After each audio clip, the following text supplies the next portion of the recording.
Siamo veramente il bestiame d'allevamento del mondo invisibile? Siamo veramente degli animali destinati al macello, il cui destino è stato stabilito da qualcuno che non vediamo?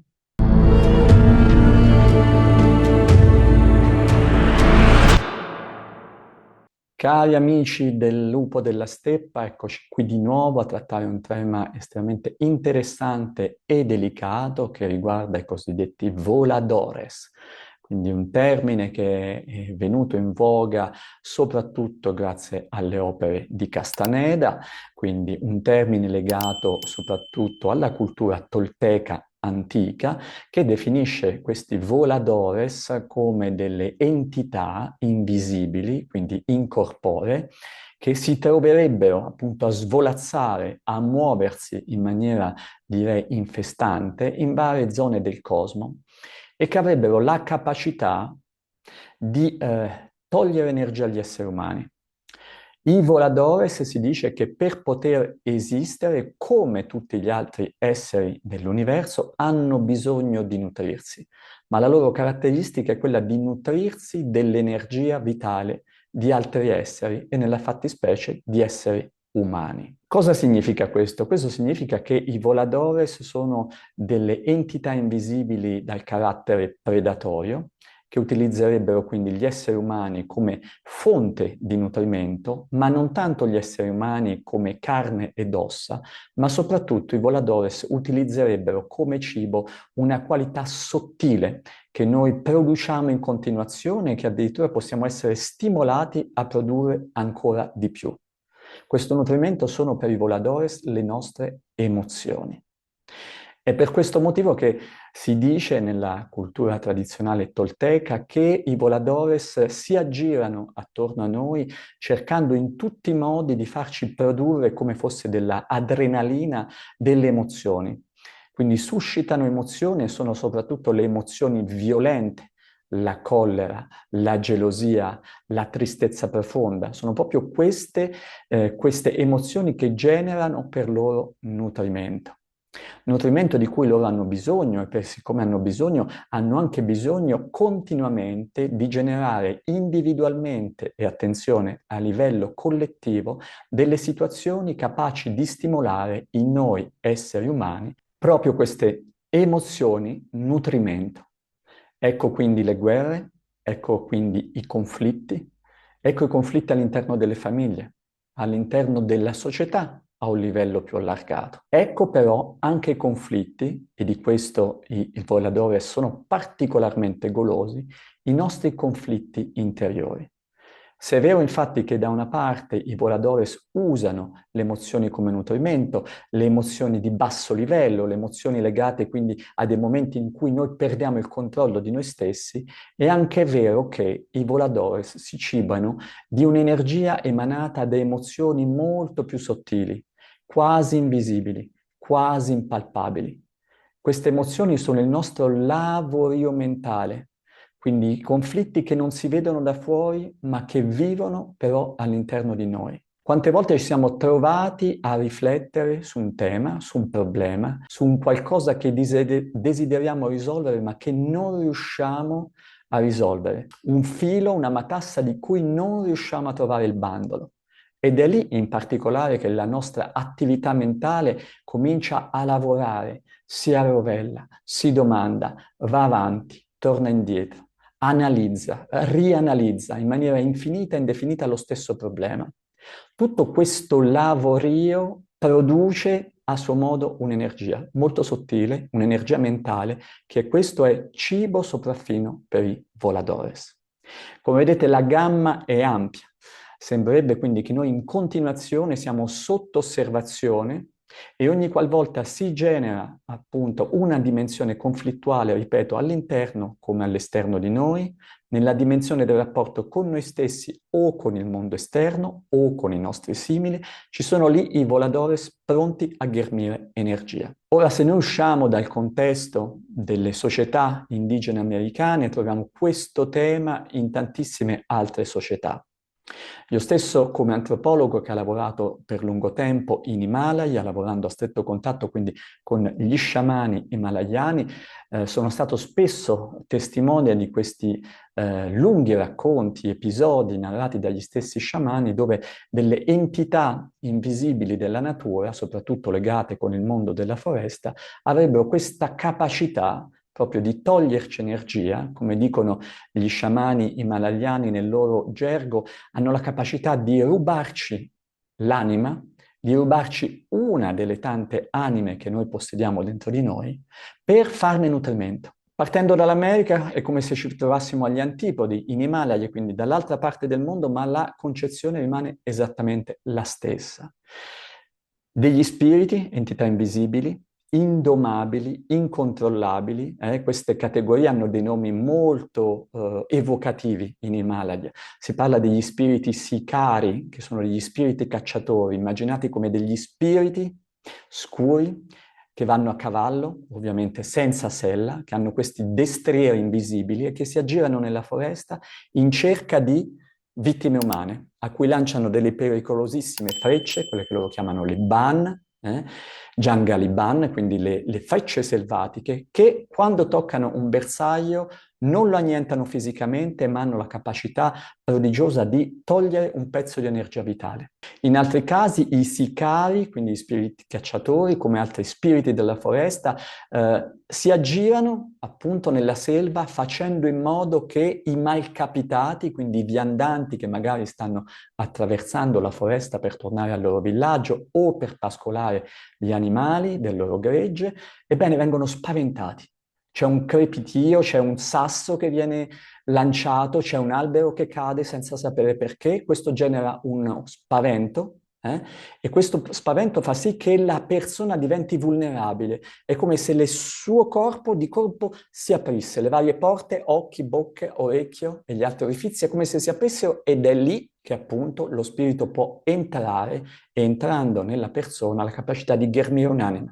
Sono tante le anime, dicono gli sciamani, non abbiamo solo un'anima, sapendo che anima in quei contesti significa forza vitale. Quindi l'anima è un elemento sottile che, insieme ad altre anime, fa sì che all'interno di noi tutto funzioni bene.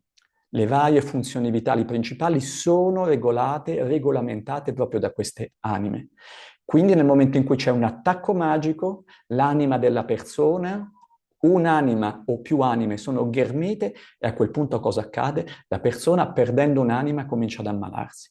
Quell'anima viene catturata dagli spiriti della selva, trattenuta, talvolta tenuta prigioniera e talvolta anche piano piano mangiata. Ed è questa consumazione che fa sì che la persona, l'ex proprietario umano di quell'anima, pian piano si indebolisca, si ammali e talvolta in casi estremi possa addirittura morire. A questo punto voi potrete dirmi, ma allora che cosa bisogna fare? Siamo veramente così alla mercé di questo mondo invisibile che come un grande pulviscolo non fa altro che star lì con il mitra spianato, anzi con il fucile di precisione spianato, a guardare e osservarci per vedere se riescono a fare di noi il loro bottino e quindi il loro nutrimento? C'è molto da fare. Prima cosa, non generalizzare. Spesso abbiamo la tendenza di vedere una cosa e di estenderla a tutti i contesti. È vero, esistono degli spiriti, esistono delle entità, come abbiamo visto, da Oriente a Occidente, dall'America all'Asia, se ne parla, non tocchiamo questa volta il nostro mondo occidentale arcaico, limitiamoci a pochi esempi, quindi assolutamente questo accade ma non accade sempre, questo non significa che noi dobbiamo sentirci costantemente osservati, ovviamente è importante avere qualche precauzione. Prima cosa importante, se noi già seguiamo un sentiero spirituale, se abbiamo una dirittura interiore sana, un'etica profonda, se quindi dentro di noi c'è un allineamento forte, è difficile che dall'esterno si riesca ad intervenire. Significa in un qualche modo che noi siamo già sigillati e il cammino spirituale, la pratica spirituale in questo senso assolutamente aiutano a mantenere questa nostra integrità che non è soltanto un'integrità fisica ma è un'integrità profonda. Quindi ci permette di esistere e di muoverci senza che questo pericolo incombente possa presentarsi ad ogni istante. Quindi è importante la pratica spirituale, una tenuta etica, una vita sobria. È ovvio che chiunque abbia una vita sregolata, dove quindi già la parte irrazionale, non tanto il dialogo interiore, ma queste emozioni di cui parlavamo prima, sono già in superficie, pronte a scatenarsi ogni secondo, voi capite da soli che già lì i cosiddetti voladores sono già pronti a dire qui basta aspettare un secondo che la persona esplode di suo e noi siamo pronti a saltargli addosso. Quindi tenuta etica, cammino spirituale, pratica spirituale sono importanti. Cos'altro è importante? Il fatto di scendere nella nostra interiorità. Come ho già detto più volte, i voladores e questo genere di spiriti hanno incapacità a entrare nella nostra dimensione profonda, quella che noi viviamo quando siamo in una condizione di silenzio interiore. Quindi tutti i momenti in cui noi riusciamo realmente a fare un raccoglimento interiore, a allinearci con il nostro sé profondo, anche se questo termine può sembrare molto vago, ma intanto lo utilizziamo giusto per intenderci. Ebbene, questa possibilità di stare, di dimorare nel silenzio, di arrestare o perlomeno di limitare questo chiacchiericcio profondo, ininterrotto, che lo sappiamo, è questo vociare, come diceva Alan Watts, è il chiacchiericcio dentro il cranio. È proprio questa voce o questo insieme di voci che ci sussurrano ogni istante questo o quest'altro, che ci fanno tornare indietro, come nei vecchi registratori rewind, poi avanti, poi rewind, poi avanti, poi rewind, poi avanti. Questo continuo andare e venire, se viene interrotto, è l'unico metodo per interromperlo, appunto il silenzio interiore, lasciare che questo chiacchiericcio depositi lentamente, decanti. Ebbene, anche quello toglie potenziale di nutrimento a questi voladores. Ultimo elemento, semplice, conclusivo, importante, cominciare a vivere l'esistenza sapendo che tutto ciò che noi percepiamo, tutto ciò che percepiamo esteriormente, ma anche tutto ciò che accade all'interno di noi, altro non è che manifestazione di una energia cosciente e dinamica. Quindi pian piano smettere di considerare il mondo come se fosse fatto unicamente di cose, di oggetti duri, stabili, invariabili. Questo può essere vero per il mondo visibile, anche se noi sappiamo una seggiola, oggi una seggiola, tra 2 anni forse è legna per fuoco. Quindi anche le cose materiali mutano, ma è soprattutto il mondo non materiale che ha questa grande fluidità e questa qualità energetica molto molto pregnante.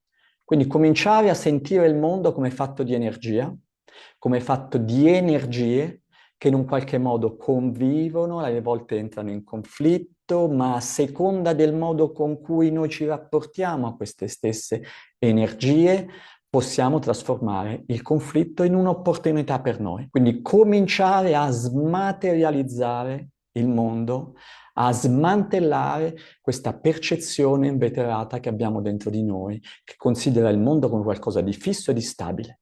L'invisibile è molto più ampio di ciò che noi vediamo nello spettro visibile della nostra percezione sensoriale grossolana. Quindi questa capacità pian piano di sentire non tanto le cose, non tanto le relazioni, non tanto le persone, ma come dietro ogni cosa, ogni percezione e ogni relazione si nasconde, ed è meraviglioso, non è una cosa negativa, uno scambio di energia. E cominciando pian piano a lavorare a quel livello significa che piano piano, da che ci possiamo sentire degli eterni predati, degli eterni animali da macello, forse piano piano riusciamo non solo a equilibrare il rapporto, ma addirittura invertirlo. Il mondo altro non è che splendida energia in movimento. E questo i voladores lo sanno talmente bene che la sfruttano a loro vantaggio, questa legge. Noi lo abbiamo dimenticato, ma spetta a noi semplicemente ricordarcene e cominciare ad applicare di nuovo questa importante regola.